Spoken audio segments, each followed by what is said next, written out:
সবসময় দোয়া করি, আমি সবসময় দোয়া করি তুমি আমার দুনিয়ার টাকা সেবা করছো, এটা 100% শিউ, তুমি যে সেবা করছো এই সেবা করি না মানুষ আর দুনিয়া চালাইতো না কেউ।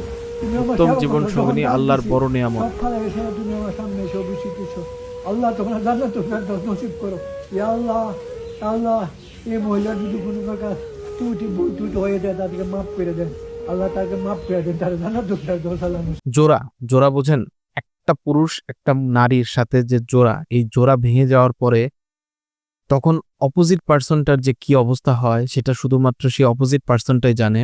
এখানে মুরব্বীকে দেখতে পাচ্ছেন, মুরব্বী কতটা আকুতি মিনতি করে আল্লাহ তাআলার কাছে প্রার্থনা করছে যে তার স্ত্রীকে সে ডাকার সাথে সাথে তার স্ত্রী চলে আসতো, তার স্ত্রী সব কথা শুনতো, তাকে সেবা যত্ন করত এবং সে কবরের পাশে দাঁড়িয়ে আল্লাহর কাছে প্রার্থনা করছে যে আল্লাহ যেন তাকে জান্নাত দান করেন।